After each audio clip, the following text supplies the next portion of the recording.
just want to say on behalf of Alberta Regional Professional Development Consortium, I'd like to extend our deepest appreciation and respect to our Elder Advisory Circle, who helped guide this project and bring it to fruition. Thank you to Elders Tina Fox, Betty Latang, and Eulalia Running Rabbit. Your dedication to education is a tremendous act of reconciliation. We can only hope to bring as much awareness and truth as possible to this day. I would also like to thank our friends and colleagues, Donna Ross and Barbara Deskin, for their huge contribution to this project. Donna Ross had these words about this day. Orange Shirt Day and the National Day for Truth and Reconciliation is a day that remembers the thousands of Indigenous children who attended residential schools and the children who did not make it home. As part of the learning of the impact of residential schools, Orange Shirt Day and Beyond guides an approach to share the true history with educators, students, and school communities. It is a time of remembrance and reflection about the impact it continues to have on many Indigenous people. Our Orange Shirt Day and Beyond resources honor, respect, and foster ways to learn about the legacies of residential schools, but also commemorate Indigenous ways of knowing, doing, relating, and being by promoting positive stories of hope and resiliency. The guidance of our Elder Advisory Circle has prompted a decolonization framework to share a deepening perspective as their own personal stories of painful memories are shared. In turn, they recommended ways in which we should teach about these important discussions about residential schools and beyond. And the Phyllis Webstad story is to explain to everyone how the Day for National Truth and Reconciliation is also referred to as Orange Shirt Day, because every child matters. So today, I've noticed that we have some classes on our list that I recognize names, and I welcome you back, and I'm thrilled to see that you're here with us again today. Our knowledge keeper, who will be sharing with us today, is none other than Jason Big Charles, who's been with us all week. And I can't express my gratitude to you, Jason, for the sharing and the knowledge and everything you have offered to us this week. And I am just thrilled to spend the morning with you and to hear some stories, and I will pass it over to you to introduce yourself. Pinanas kumtin, Madeline. Na Tanchaka Kiao, Wapastem Sika Sun, Jason Big Charles Pneumonia Sika Sut, East Perio Chania. So my name is Whitehorse. My colonized name is Jason Big Charles. I am coming to you today live from the East Perry Métis settlement in northern Alberta, where I've lived my entire life, living off the land and carrying on the teachings of my ancestors and trying to keep that alive. It's been a wonderful journey this week. It's been a great honor to be asked on this journey toward reconciliation with all of the participants throughout the week. Those that are just joining us, welcome. Those that have been with us throughout the week on this journey, welcome back. It's been an uplifting week, more so I think for the knowledge keepers that have been welcomed in, because as knowledge holders, that is our primary role within our culture, is to carry that knowledge and to pass it on. It's very uplifting that you're all here to take that knowledge and carry it on, because you've helped us as knowledge holders to fulfill the obligation we have to keep the culture alive. So it's been a great journey towards reconciliation. And it's very fitting that with today's celebration, we are celebrating storytelling, because in my teachings and in all my years of being taught, the oral tradition of storytelling has been the foundation of our Nihio culture, or our Indigenous culture. because it's only through our oral tradition and mainly our storytelling that our teachings and our culture stays alive. There are literally thousands and thousands of different stories and legends that come from within the indigenous cultures and nations throughout Canada and the Americas. And the one thing, the more and more stories that I've learned that were passed to me, it always amazes me the similarities of the stories from miles and miles and nations apart throughout our great country.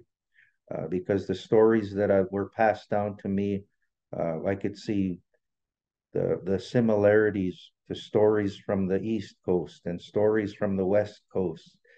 So it shows to me the deep connection that all First Nations, Métis, and Inuit people have through the storytelling and the sharing of stories. So before I share some of my stories with you, we have a short video to show you that talks about storytelling and the importance of that oral tradition. The oral tradition of storytelling is the oldest of all of our traditions. Long before the flute, the rattle, and even the drum, there were storytellers. And unlike today, those storytellers were not thought of as just entertainers. They were teachers and historians. Having no written language, it was storytelling that preserved our legends, our history, and much of our culture. But storytelling was also used as a method of teaching the young ones, and sometimes reminding the not-so-young ones how to live in a good way. Now, some of those stories were actual accounts of historical events, and others were pure fantasy, usually created to teach some type of lesson or moral. But legends, on the other hand, legends were created in an attempt to explain things that really weren't understood by the ancient ones. Things like, what is thunder, or where does lightning come from? Because there were no scientists to explain these things, it was only logical for them to assume that it came from some type of a bird. And so they envisioned a great giant bird living high above the clouds. And when it would fly, its wings would make the sound of thunder. And when it was angry, lightning would flash from its eyes. And so was born the legend of the Thunderbird. Legends, like stories, can also contain lessons or morals, but usually a bit more subtle. An example of this type of legend is the story of the medicine bear. And it tells us that long, long ago, in the beginning times, Bear was a great healer. He knew all the plants, roots, and barks that would cure sickness and heal injury. He was the first medicine man. And the people honored and respected Bear. But then came the summer of little rain, the crops did not grow. The rivers and streams were drying, there were no fish. The game animals were scarce. And in their hunger, the people abandoned their sacred ways and hunted Bear for food. But when they tried to cook him, his ashes went into the sky and became mosquitoes. Now that legend was an attempt by the ancient ones to explain the origins of a rather annoying little insect. But if we look deeper into the story, it is telling us that when we abandon our beliefs and turn our backs on those things that we hold sacred, no good will ever come of it. It's also reminding us that the consequences of our actions will be felt for generations to come. And so whenever you have the opportunity to sit with a storyteller, listen to their stories. Listen to what they're saying. you may just discover a small pearl of wisdom. Welcome back, everyone. I hope you enjoyed that little video as much as I did. I wanted to thank Jason for sharing that with us. And I was saying that I think it really lays the groundwork really well for the conversation we want to have with Jason today. I just want to mention to everyone that there is a Q&A available and a chat. And Rock and myself will keep an eye, and we will feed the questions to Jason as they come up. I invite the classes to go ahead and share their questions. We've really enjoyed the conversation with these classes so far this week. And on that note, I'll pass it over to you, Jason. Thank you, Madeline.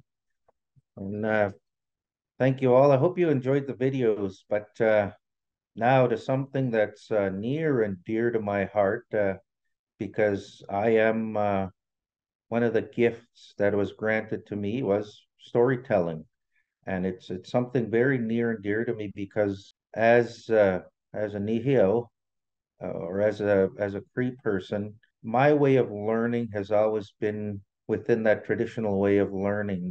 So it's within the oral tradition.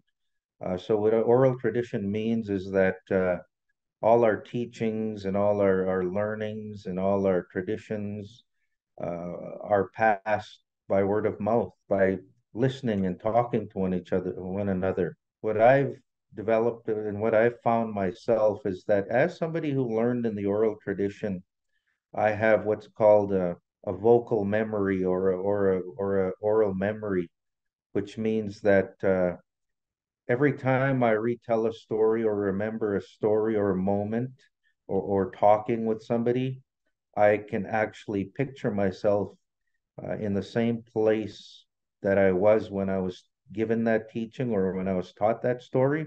So every story that's been handed down to me, I can remember being told that story, and I can remember the words. I can remember the sounds. I can remember the smells of those stories from when they were taught to me. So when I do retell those stories, I try to tell them in the same way that they were taught to me, using that voice that I hear in my head from the person that was telling me the story. It's quite humbling to be a storyteller, and it's sometimes it's a little bit. I feel a little bit of pressure because with each story that was told to me, it was kind of like an obligation. That means that it's my job now to remember that story as it was told and to pass that story on. So now I'm going to be giving you a job, because with each of the stories I'm going to tell, it's your job now that I'm passing it to you to remember that story, and more importantly, to pass that story down in some way.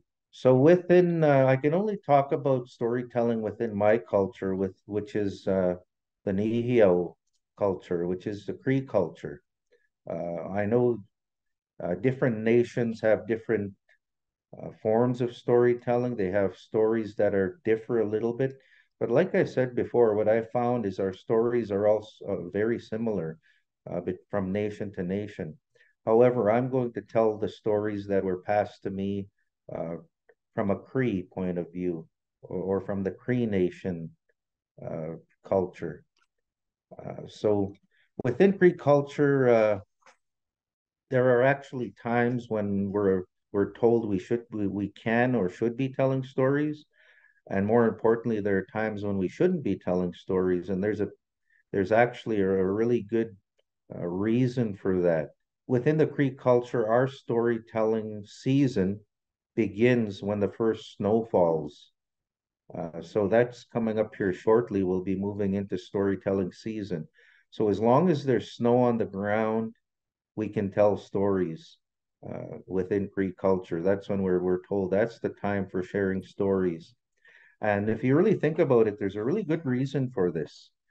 Because if you think about the way our world works, and especially the way our sun and our moon interact with our living world here, you'll notice that already the days are getting shorter, the nights are getting longer as we move into that whole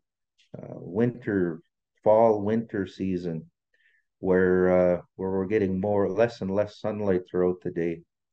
And we know right up to the winter solstice of December 21st, it's going to get shorter and shorter days. So if you think back to generations and generations back, they didn't have TVs, they didn't have iPads, they didn't have TikTok, they didn't have Instagram, they didn't have any of that. In fact, they didn't have any lights or anything like that, or the comforts we enjoy today, electricity. They had none of that. So how do you think they would spend all these hours of darkness when the nights were long? None of the distractions that we have today. Well, one of the biggest ways they do that was through storytelling. That was their entertainment. And not only entertainment, but that was the way they shared their teachings and shared their stories and passed the culture and teachings down from generation to generation. Because if you can think of shutting off everything in your house, all of the lights, all of your devices and TVs, and just shutting it all off an evening, and just sit there for an hour and really think about what's going on inside your head, and you'll start to see that you'll probably start to maybe remember a song that you heard, or start to think about a movie that you watched, or start to think about a game that you were playing, but that'll play inside your head. This is the very same thing that goes on with storytelling. So that's something I'd like you to try one of these evenings. Just shut everything off for an hour and sit there and see what comes into your mind. And you'll be able to sort of relive that experience that our ancestors did as you let your mind lead you. So this is what storytelling is all about. It's creating those experiences, creating those pictures in our minds of these stories from long, long ago. So these are like almost like movies that have been passed down from generation to generation that play in our head. And I know when I'm telling or listening to stories, I'm seeing it in my mind and I'm watching that almost like a movie. Jason, I'm going to jump in there because I think what you're saying right now aligns perfectly with the first question we've received. All right. And it's from Hamlin's class, and they want to know what they can do during a storytelling besides listening. So I think that's where you're heading, creating those images in their head. And yes, very much so. So that's what you can do while I'm telling the story. Remember when I was taught these stories, a lot of them were years ago, because when I grew up, we didn't have any power. We had our wood stove going. I lived in a house, but we didn't have any power. But we had the wood stove going, so all the basic sound we always heard was the crackling of the fire. But most of all, we didn't have any lights on. So maybe try turning off the lights, because that will take that distraction away from you, taking away that background noise that we're always hearing, this these devices going, these phones that are going, these even the buzzing.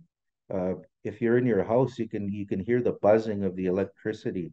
Even that is distracting to us. So try doing that, shutting out the lights, focusing on the sound of the story being told.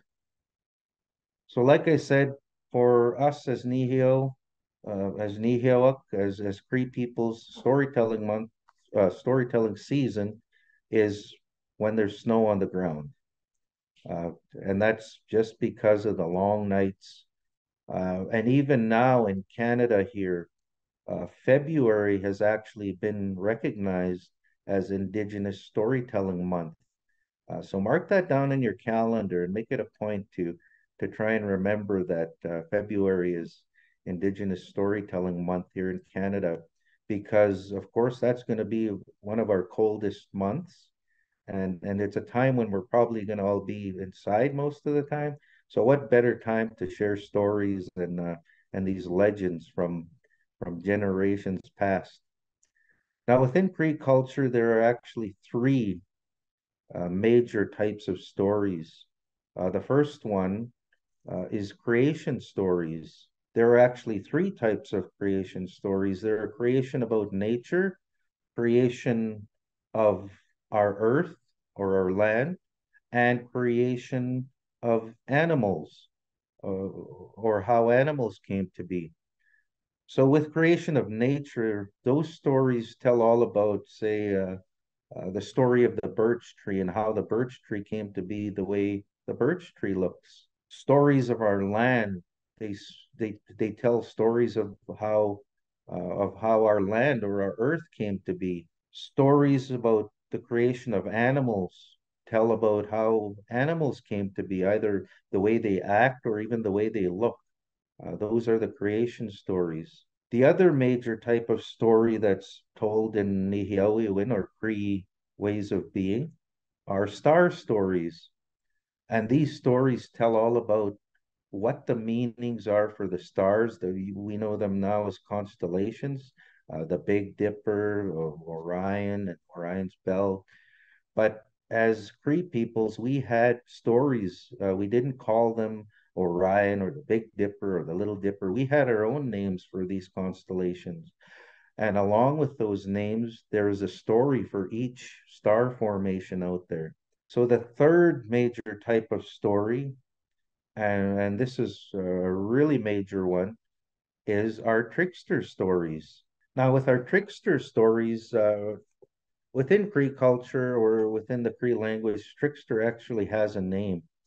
But unfortunately, right now, I can't say his name. That goes with the teachings that I was given, where I am not allowed to say trickster's name unless there's snow on the ground. And I've had elders approach me before and say, well, if you lay down tobacco or if you lay down sage, you can say his name. However, in order for me to stay true to the teachings that I was given, I was taught I can't say his name in any way unless there's snow on the ground. So I like to stay true to the teachings that I was given, all about trickster. So when there's not snow on the ground like now, I just say trickster. Hopefully you'll get to find out what his name is in Cree as soon as there's snow on the ground. But for now, I call him trickster. And with trickster, there's actually, it's almost like a trilogy or a series where there are literally hundreds, if not thousands, of trickster stories. And it follows like a series. The beginning, the first trickster story, and then the adventures of trickster as he goes through his life on or his time here amongst two-leggeds. But they are funny stories. They're learning stories, and within those trickster stories, there's all of these other creation stories and star stories. But they're the main character in those trickster stories are trickster. But like I said, right now I can't say trickster's name.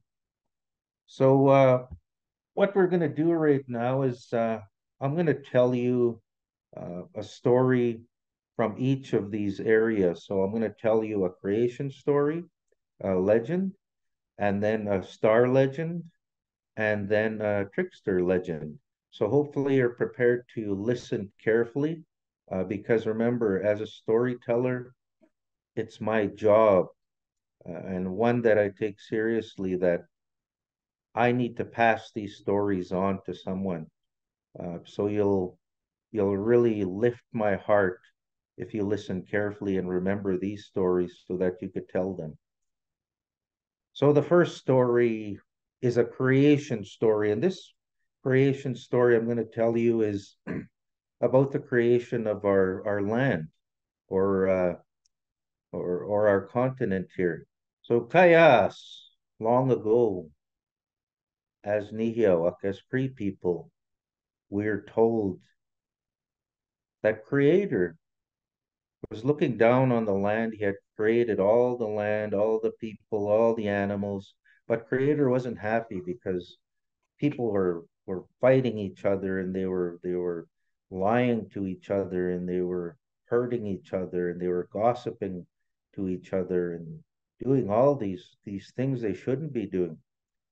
So Creator thought, well, this isn't right. We're going to start over here because I don't like the way the animals are acting or the way the people are acting. So Creator decided we're going to have to start fresh, start all over. So a great rain started, and it rained and it rained and it rained for days and days. And finally, all of the land started to disappear, and all of the trees and everything was getting covered by water. Now, the animals were starting to panic here because they didn't know what was going on, and their land was getting smaller and smaller as the water was getting higher and higher. But Trickster had sort of saw what was coming. So he cut down this huge tree. And as soon as he felled that tree, he jumped on it to use it as a boat.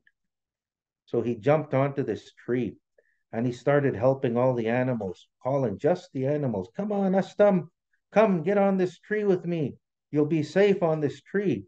So as the waters grew higher and higher, the log was getting fuller and fuller with all of these animals that Trickster was trying to save, because he called them his brothers and his sisters.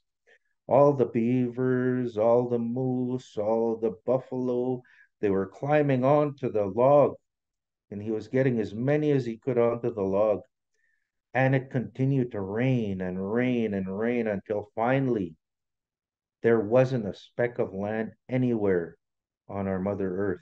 So of course, the animals on the log with Trickster were starting to get worried, because they started to think, well, everything's gone. What are we going to eat? How are we going to survive?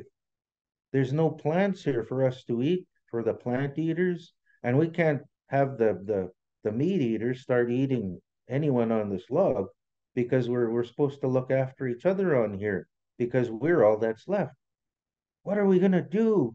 What are we going to do? And some of them were crying, some of them were fainting, because they were thinking about, oh no, we're going to float on this log for days and days until we starve to death.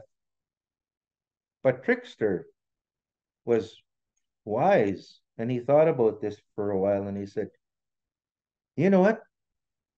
My brothers, my sisters, I can make land again, but I need the help of somebody, because I need a handful of dirt. So all the animals started looking all over the log, looking for a handful of dirt. And to their despair, they were all sad, and they said, oh, there's no dirt on this log. What are we going to do? So Trickster thought a little bit more, and he thought, well, you know what? Wait, we have really good swimmers here on this log. If one of you swimmers could dive down, I'm sure if you dive down far enough, you could bring back a handful of earth to me, and then I can make land with it. So all of the animals were looking at each other. Some were sort of putting their head down, looking away shy. Nobody really wanted to do it. Finally, Umps, the beaver, puffed up his chest, because Umps, the beaver, is kind of an arrogant little fella, and he said, well, I could do this. I'm a beaver. I live in the water. This is an easy job for me. I'll swim down and get a handful of dirt. No problem. Puffed up his chest, he went to the edge of the log, and he jumped in the water. Took one deep breath, and down he went, swimming as fast as he could, pushing as hard as he could, and he pushed deeper and deeper. Finally, he could feel he was running out of breath. He could see little flashes of light in his eyes because he was holding his breath for so long. But he went deeper and deeper. Finally, he thought, oh, my lungs are burning. I feel like I'm going to pass out. And he turned around, and he swam back up as quick as he can, and he barely made it to the top. of the where the up top of the water, and he took a deep breath and he almost fainted and he barely made it back to the log. The other animals and Trickster saw him come up and they looked at him and they quickly pulled him onto the log. Well, Beaver, did you get the handful of dirt? Looked at them, still out of breath, and he said, well, no, I couldn't make it. It's too far. Nobody can do it. I'm one of the best swimmers and divers here. I couldn't do it. I couldn't make it. We're all doomed. We're going to die on this log. Again, the animals started crying and some fainted and they were all worried and they were wondering, what are we going to do? Finally, Makwa, the loon, stood up and said, hey, I'm a sleek bird. I can dive deep when I'm hunting. So I can easily fly up high in the air and dive deep and fast, and I'll get that handful of dirt. Oh, everyone breathed a sigh of relief and thought, okay, Makwa, the loon is going to do this for us. Oh, Makwa puffed up his chest and quickly flew as high as he could. Once he got as high as he could, he turned around and he dove with his sleek body and his sleek beak.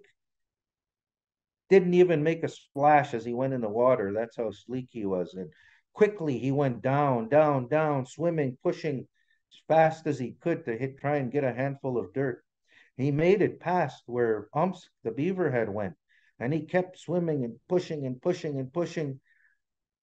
Finally, Makwa started seeing little stars in his eyes and started feeling the burning in his lungs. And he thought, well, I'm starting to get worried. I don't know if I can do this. And he kept feeling like he needed to take a deep breath, and he kept pushing and pushing, and he started to see black spots like he was going to faint.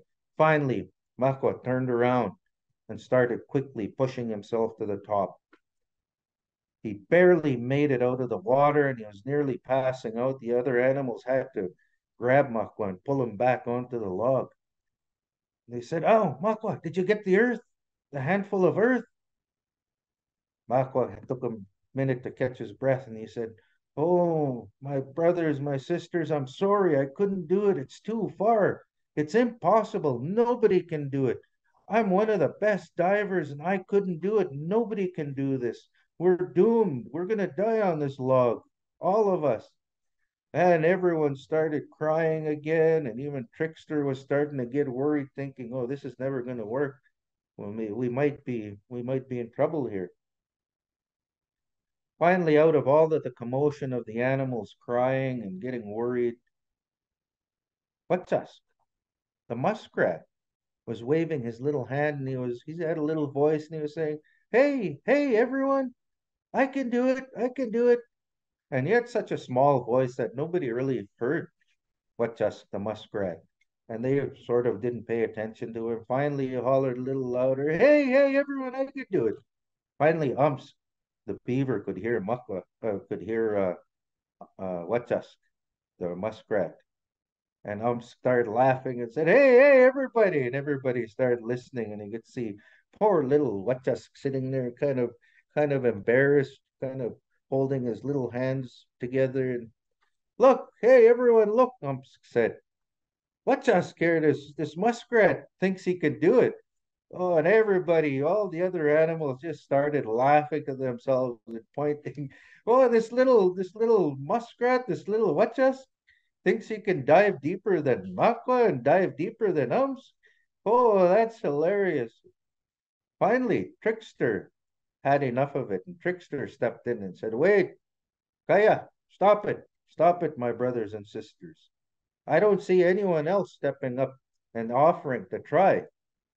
WACASK at least is offering to try. We're going to let him try because he's the only one offering. If you're not offering to try, you have no right to laugh. You just sit there quiet and you let WACASK try. So WACASK, still feeling a little embarrassed, smiled and went walking to the edge of the log, got to the edge of the log, and he stumbled and he fell in the water. Again, everyone started laughing. Trickster said, Kaya, don't laugh. Everyone was trying hard not to laugh. And WACASK came back up out of the water, even looking more embarrassed than before, and he kind of swam around a little. And if you've ever seen Wachask, he looks a little clumsy in the water. And Wachask smiled, and he took a deep breath, and he dove. At first, he was having trouble going because he's not a super good diver, but he can dive. And he started having a hard time pushing his little legs down into the water. But he kept on going, and he pushed and he pushed and he pushed. And it wasn't long before Wachask started to see the stars in his eyes because he was getting out of breath, and started to feel his lungs hurting a little bit from holding his breath so long. But he made it up to where Ump's kid. And little Wachask was proud of this, and he kept on pushing and pushing. And now he could see black spots along with the flashing in his eyes, and he thought, oh, I'm going to faint here. And his little lungs were starting to burn. But Wachask thought, I'm going to push a little bit further. And Wachask kept on pushing and pushing, pushing clumsily through the water. And Wachask made it to where Makwa did, the loon. Oh, little Wachask was proud of this and thought, I made it up to here. But already his eyes were going black, and he could feel that he was going to faint. But he still kept on pushing and pushing. His lungs were on fire, and he was starting to pass out.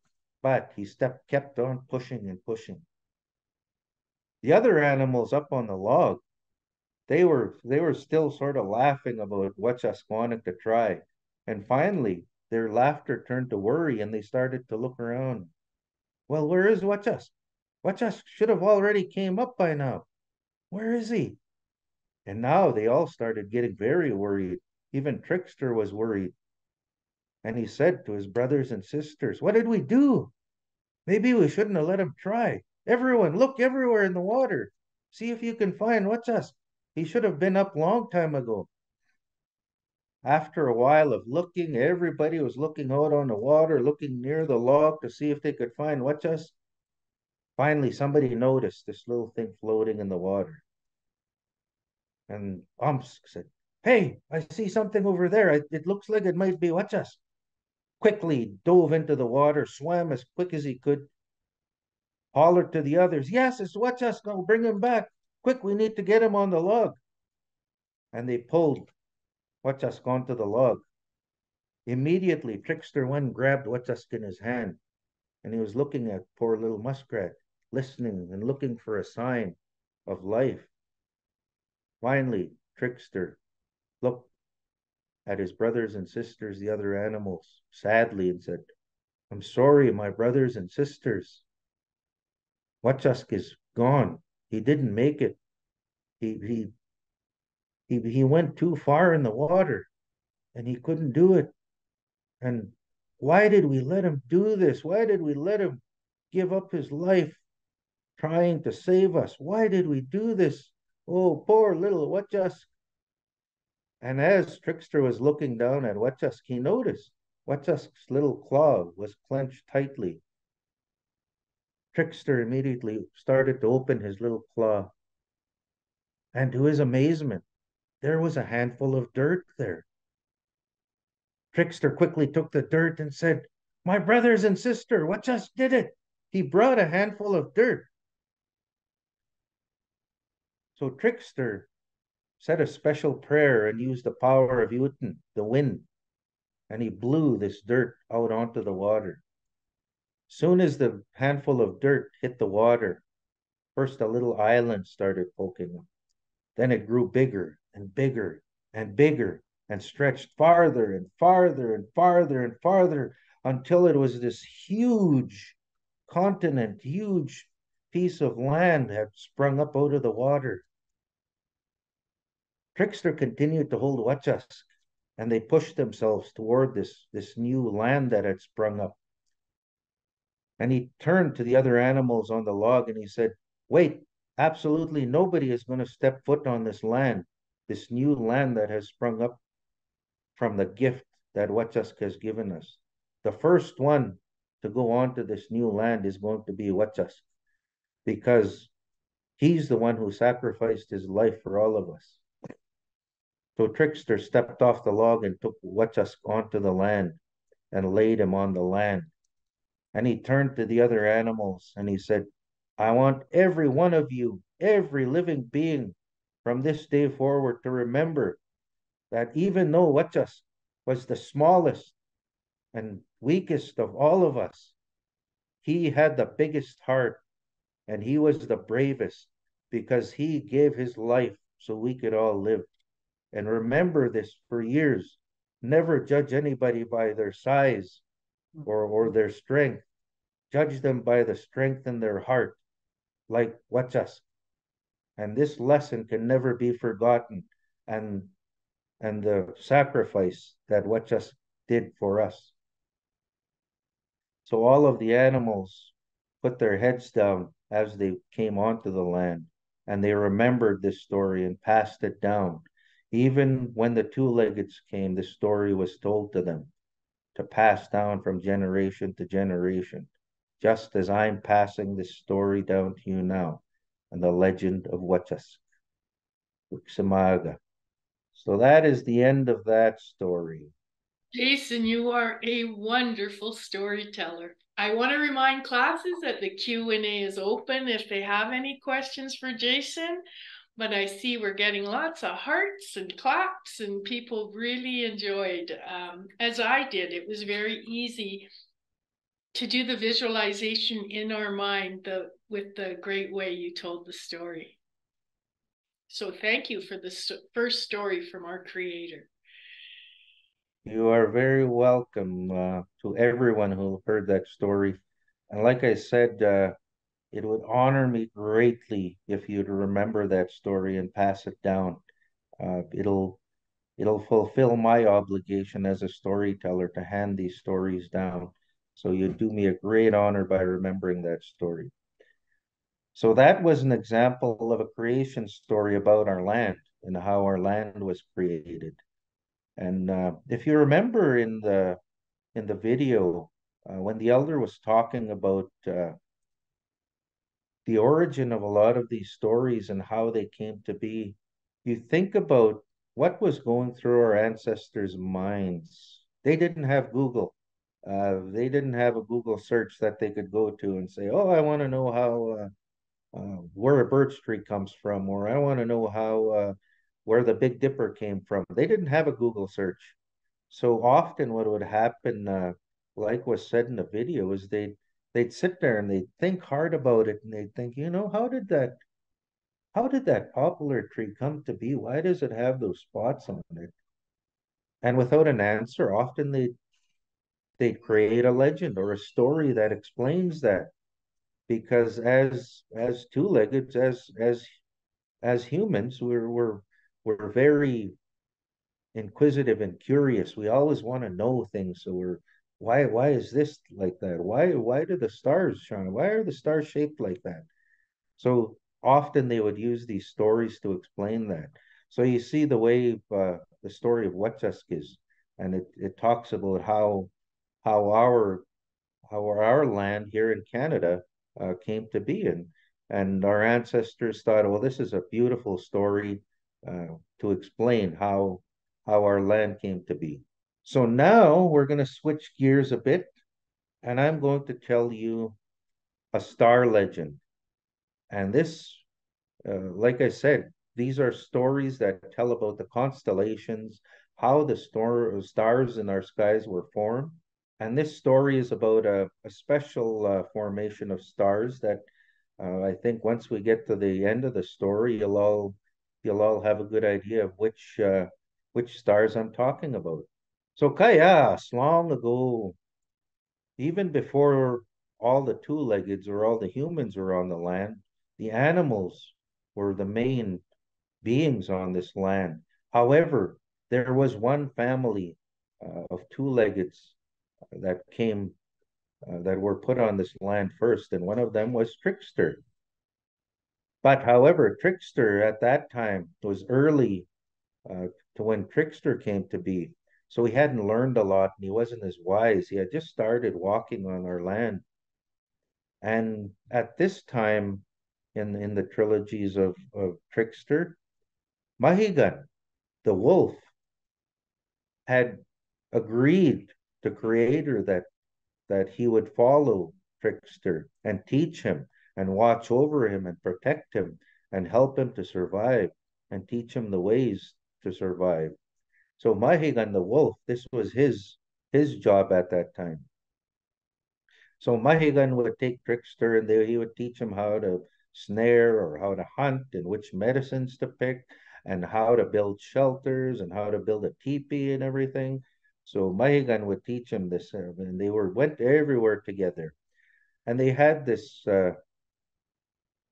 particular area that they would go hunting in, and they would go hunting and hunting and every day in that area. However, one particular day in the spring, near their hunting trail, a bird or a family of or a pair of birds had actually built a nest, and they were going about nesting there and laying their eggs, and it had been later in the spring to the time when the babies were to be born. And Mahigan and Trickster were walking to their hunting trail, and they happened to pass this tree. But on this particular day, Trickster heard something. He could hear this little peeping sound, peep, peep, peep, peep, peep. And he stopped and he looked up at this tree and he looked up at this nest there. And he could see some little heads poking out there.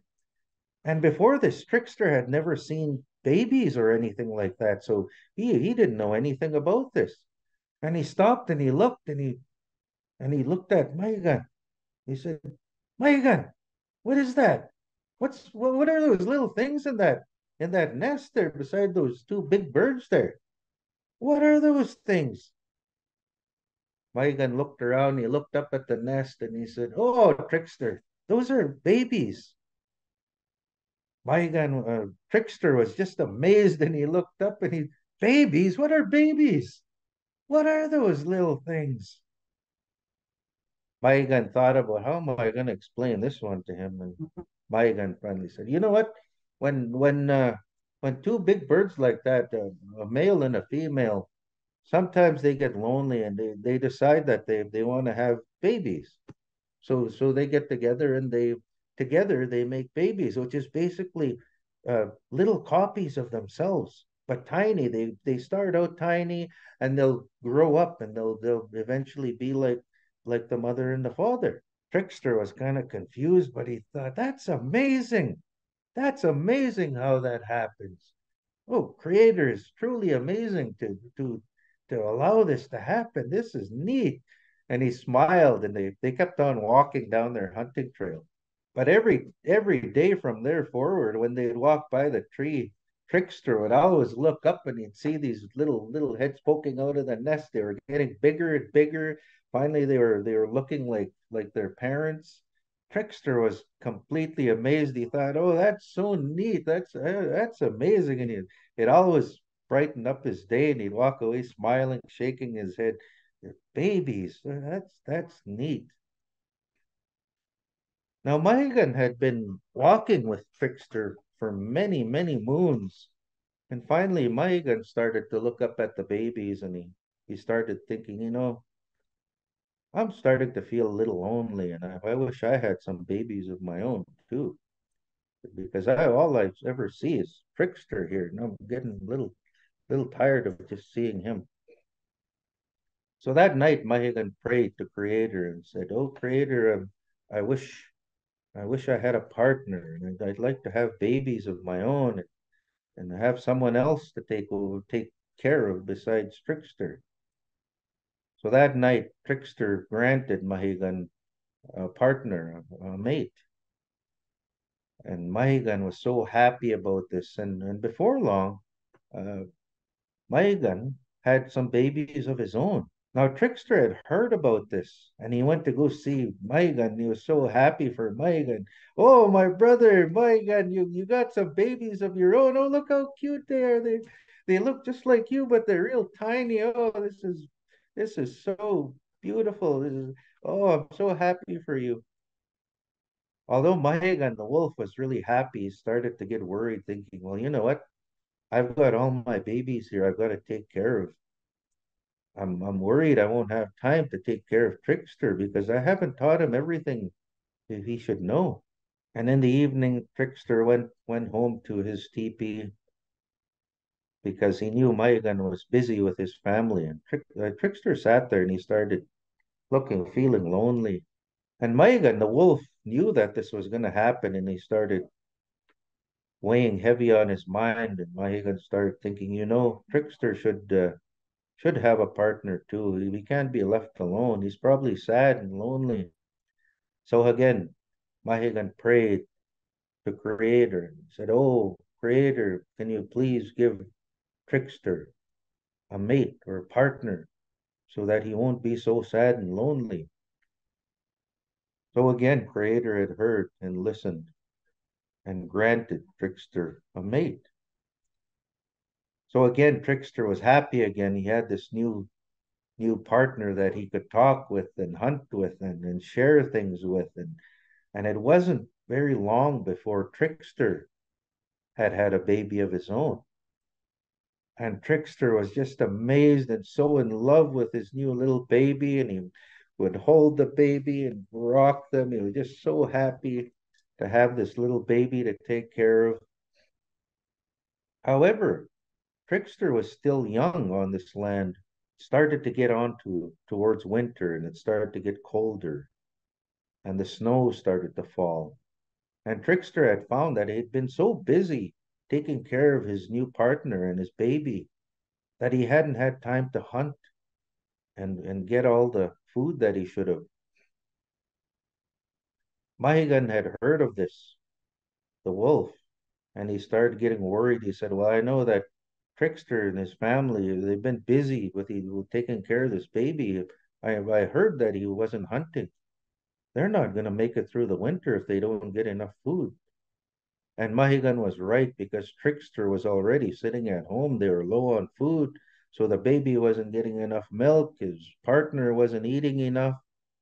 And the baby was crying all the time, and Trickster was sitting there thinking, "Oh, what am I going to do? We're not going to make it through the winter. The winter just started.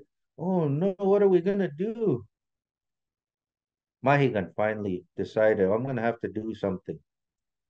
And he went over to Trickster's teepee and he called Trickster out. "Trickster, a stump. Dalmachi, we're going to go hunting." So Trickster happily followed Mahigan because Trickster was at that time was actually not a very good hunter. He wasn't a very good tracker or hunter. And almost immediately, Mahigan, the wolf, picked up the trail of Pascualmustos, the buffalo, and they started following it. And it wasn't long before they caught up to this huge bull, Pascualmustos, this huge buffalo bull. Mahigan told Trickster, "Okay, take your time and make sure your arrow flies true." So, of course, Trickster was already hungry and nervous, but he managed to take down the buffalo. And with Mahigan's help, they cut it up and they put it in Trickster's sled and they drug it to Trickster's camp. Trickster was so happy and he couldn't stop thanking Mahigan for helping him. Mahigan proudly went back to his family to take care of his babies.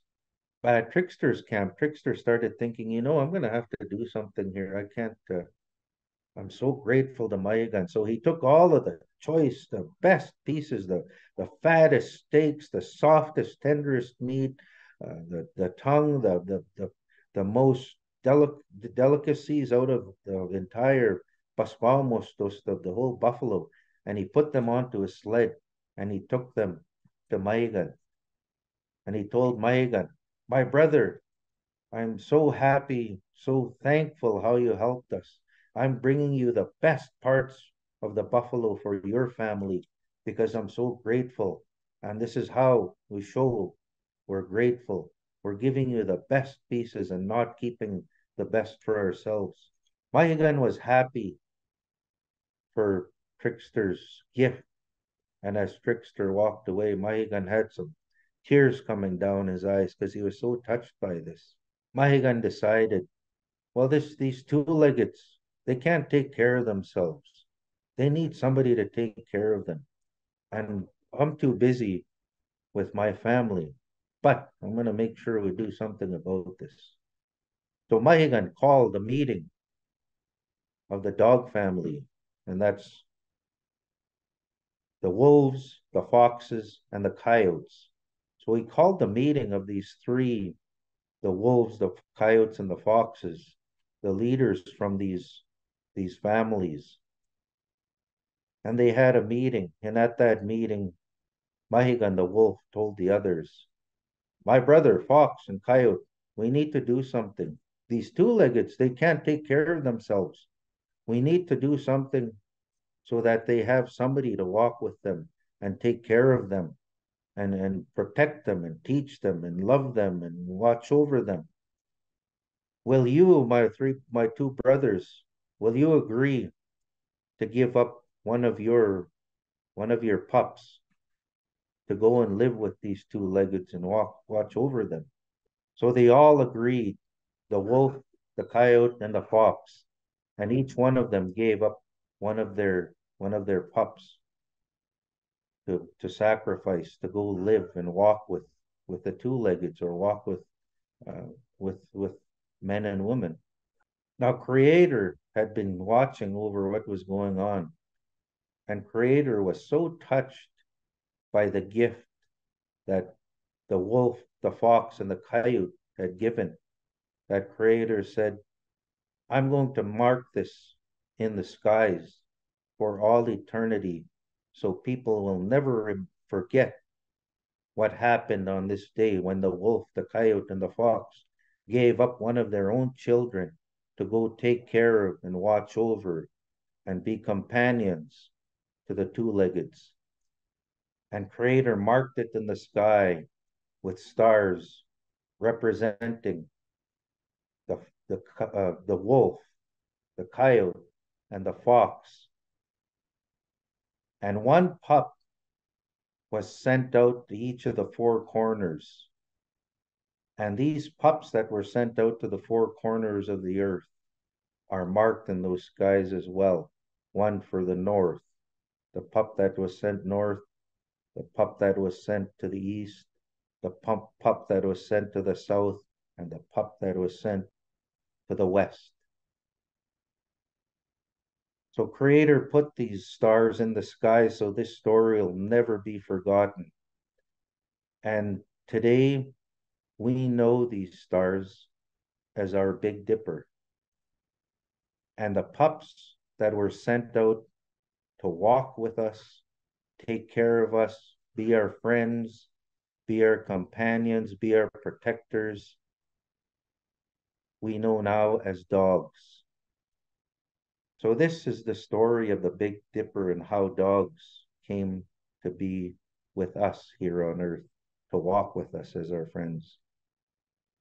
So now you know the story of Mahigan and Trickster and how dogs came to be. Samaga. Well, here come the hearts and the applause again. Another beautiful story and a great way, lots of great ways to explain and to deepen our understandings of the world around us, the sky above us. Beautiful, beautiful stories, Jason. I want to remind you that it's 10:15. Your stories are just fantastic. And I'm not sure how long your last one will be, but I don't see any questions coming up for this one. I have one that I'm saving for you at the end of the session. So on that, I will pass it over to you to share your third. Yes, and don't worry, Madeline, I had it all perfectly timed out. So I have no doubt, Jason. I have definitely got to teach you our Cree term of Kiam. So say Kiam with me, Madeline. Yeah. Yeah, you know what Kiam means? Don't worry about it. Hey, I'm So not. so with that, I'm going to continue on with our last story. And remember, the last set of stories, although the last one was a trickster story, the main theme of that story was the creation of the Big Dipper and why we see the Big Dipper. So that is actually classified as a star story. This next one is specifically a trickster story, and it teaches a lot of the trickster stories teach about how we should act, or more importantly, how we shouldn't act. Because Trickster got his name Trickster for a reason, because he tended to do a lot of things that he wasn't supposed to do. And as a result of that, things change. So this story is about that. And this is another story about Trickster. And we come to Trickster now later on in his life when he's already gone through tons and tons of adventures. But at this point in the trilogy of Trickster, he had come across this old kukum, or this old grandmother who had lost all of her family and she was alone to take care of herself. So at this point in Trickster's trilogy, Trickster had decided to stay with this kukum and take care of her. So he decided, I'm going to live with this kukum, and she's going to become Nukum. Nukum is my grandmother. So he decided, this is Nukum now. I'm gonna take care of her and hunt for her and haul wood for her and do all of the work for her. And he adopted her as his grandmother. So on this particular day, he was sitting with his kukum, his grandmother, and they were doing the things they normally do. But on this day, it was later in the fall, his kukum turned to him and said, Trickster, it's almost time to move camp because it's the fall now. The moose are calling and it's time to start hunting moose. We got to move to our fall moose camp. So tomorrow we're going to have to pack up our teepee and we'll move to the moose camp so we can hunt for our moose for the fall. Trickster said, okay, Nochum, we'll start packing up. I'll start packing up tonight, and then tomorrow we could get going early. I'll take the teepee down tomorrow, and then we can leave right away. Nochum looked at Trickster and said, no, you know the way it goes. I'm the one who moves the teepee. That's my job. That's always been the job of the women. We move the teepee. Trickster didn't like this. He thought, oh, no, Kokum's, my Nochum, she's real bony and she's only 4 feet tall. And how is she? Well, I can't expect her to move this big teepee on her own. It's not going to work. So he told his Kokum, Nochum, no, I'll move the teepee. I know if you women usually move the teepee, but tomorrow, no, I'm going to move it. The other women, they have families with them to help them, and they're young and strong. But no, you don't need to be doing this hard work. I'll do it tomorrow. Again, Nochum looked at him and said, no, Trickster, we're not going to change the way things are. It's my job to move the teepee. I'll move the teepee. Oh, Trickster finally gave in and he thought, well, okay, whatever. If you want to do it, fine. Trickster hadn't slept well that night because it was bothering him all night, thinking, how's this 4 foot tall, skinny little kukum gonna move this teepee? But he said, I'm gonna let her worry about that, and I'll let her try at least, and then I'll come back and move it. So he got up, he packed up all the other stuff, their bedding and their cooking stuff and their hunting stuff, and he started taking this huge load because Kokum had told him, you haul everything on ahead and I'll bring the teepee. Trickster still didn't like this, so he packed up everything in a huge bundle, started walking towards their moose camp. But he didn't go far before he went and hid behind this pile of willows, thinking, well, I want to see what Nochum's gonna do. I want to see what my grandmother's gonna do here. How is she gonna do this with this teepee? This is gonna be fun to watch. And he was peeking out from behind the willows watching. All of a sudden he could hear this drum going. And he could hear the song being sung. Hey, and it was his Nuchum, grandmother was just walking, drumming on a drum and singing this song. Trickster thought, well, what's this crazy Nochum doing now? She's crazy. Why is she just drumming along and singing when she's supposed to be taking this teepee? And Trickster was trying hard not to laugh at Nochum. So, but he kept quiet and kept on watching.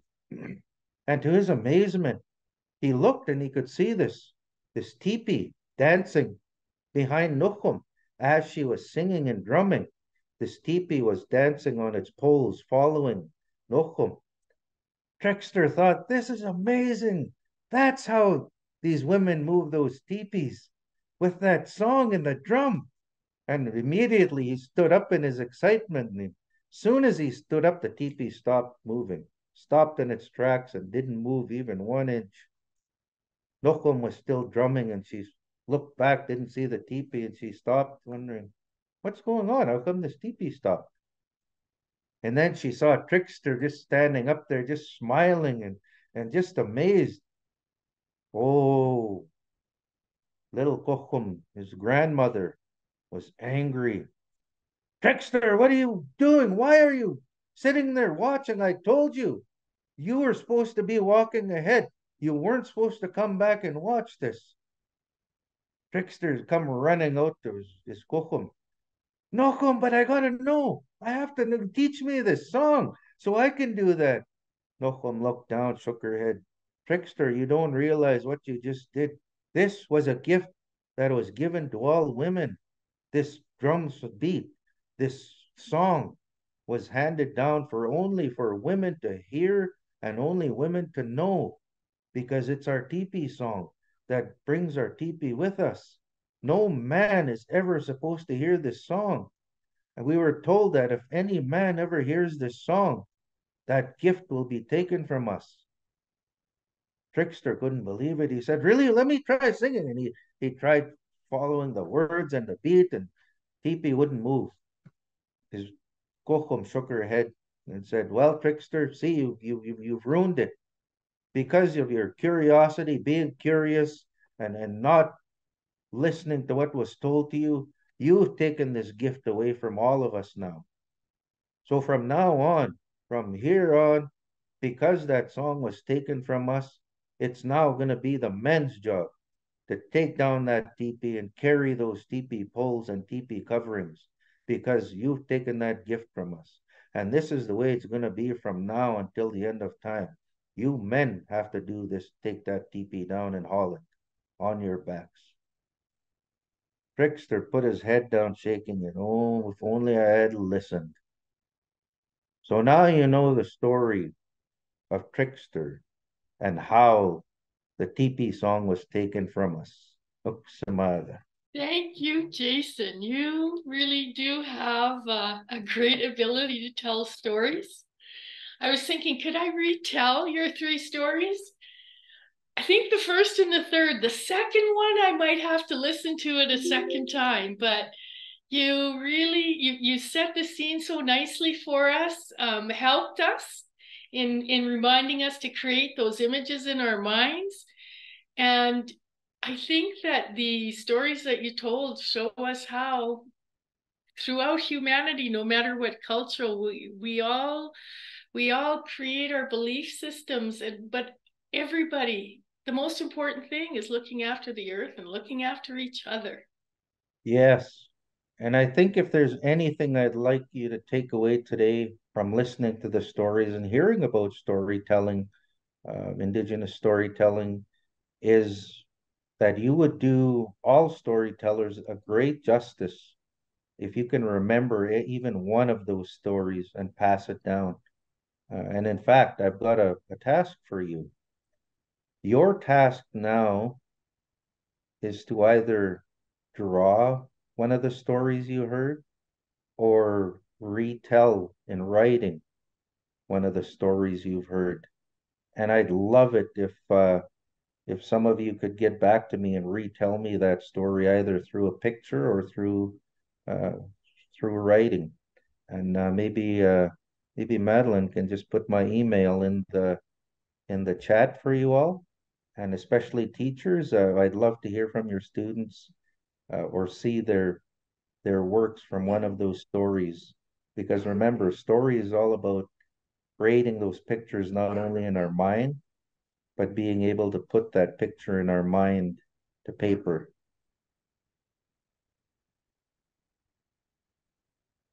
I have added your email to the chat, and I have been saving a question for you. Someone asked, how many stories have you told? How many stories have I told? You know what? I've talked at length with elders, especially these past few years, because what I'm finding is we're losing a lot of our elders who carry these stories. And I myself, uh, it always bothers me that maybe there's a story that I'm forgetting or one that I might not remember quite so well. So I asked my elders, can I write them down? Because in the oral tradition, we're told not to write them. We're supposed to keep them uh, told through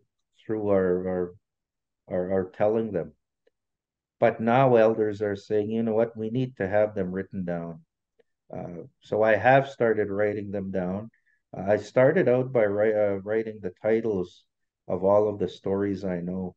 And right now it's up to 65 different legends that I've remembered. And it amazed me too.